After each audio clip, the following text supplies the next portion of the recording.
Attends. C'est Spider-Man et Star-Lord qui partent retrouver leur père décédé? Ouais, et en plus ils ont des oreilles pointues parce que c'est des elfes. Il est la chelou le nouveau Pixar.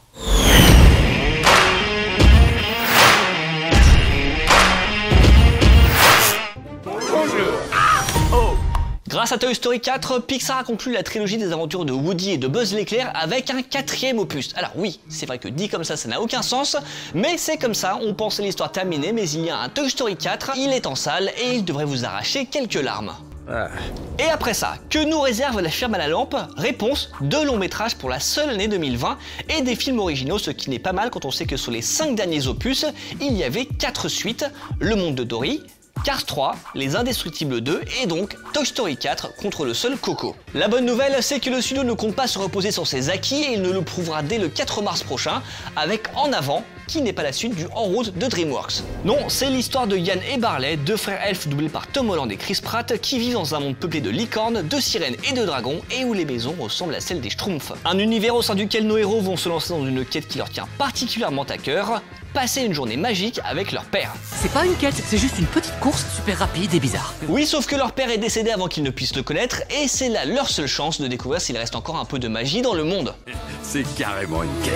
Je sais pas vous, mais quand je lis ce synopsis, je me dis que ça s'applique aussi à Pixar, car le studio est à un tournant. La saga Toy Story vient de nouveau de s'achever, enfin pour le moment, et c'était aussi le dernier film dans lequel John Lasseter était impliqué avant sa démission, suite à des accusations de conduite déplacée avec ses collègues. Donc là on est clairement sur un nouveau départ avec un projet original qui s'appelle En Avant. Comme une volonté affichée de repartir de l'avant avec un film qui visuellement ressemble plus aux 5 légendes qu'a du Pixar, mais semble contenir tous les ingrédients maison, à savoir un univers qui ressemble au nôtre et une vraie promesse d'émotion ou même de chialance si jamais le résultat atteint le niveau de Toy Story 3 ou de là-haut.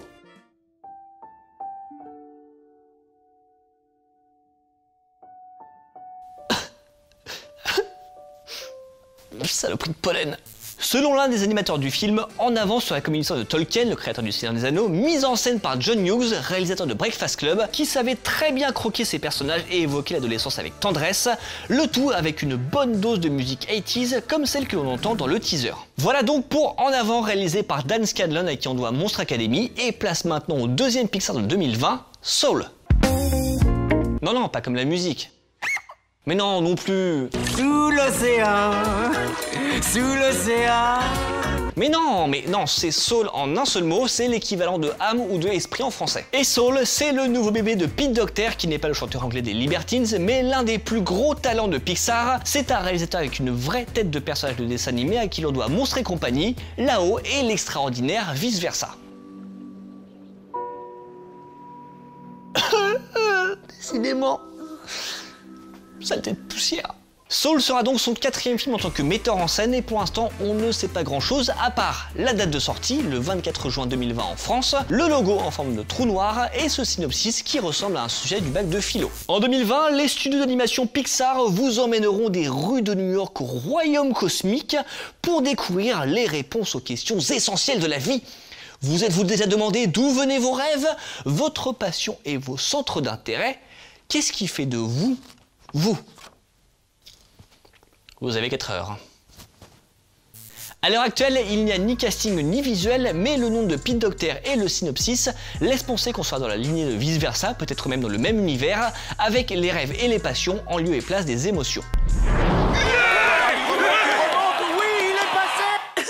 Et puisque l'on parle d'émotion, si celle-ci est encore au rendez-vous et que le résultat est du même niveau que Vice Versa, on peut s'attendre à du très loin avec cette histoire de personnalité, grâce à laquelle Pixar tentera de réaffirmer la sienne, loin des suites certes réussies qui nous ont été offertes. Oui, le studio semble avoir encore des idées originales sous le coude et on a hâte de découvrir tout ça. Ou même juste des images, ce qui pourrait arriver pendant la D23, la convention Disney de la fin août. Et j'espère qu'on en saura plus sur Soul, le projet qui me branche le plus, ne serait-ce que parce que j'ai adoré Vice Versa.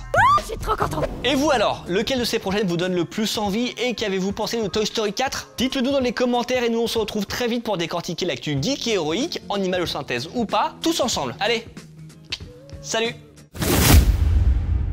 Non mais vous déconnez là, vous croyez vraiment que j'ai fait une émission entière sur une poupée? Non mais vous êtes malade! J'ai peur des poupées, vous le savez en plus hein. Ah non, je peux pas.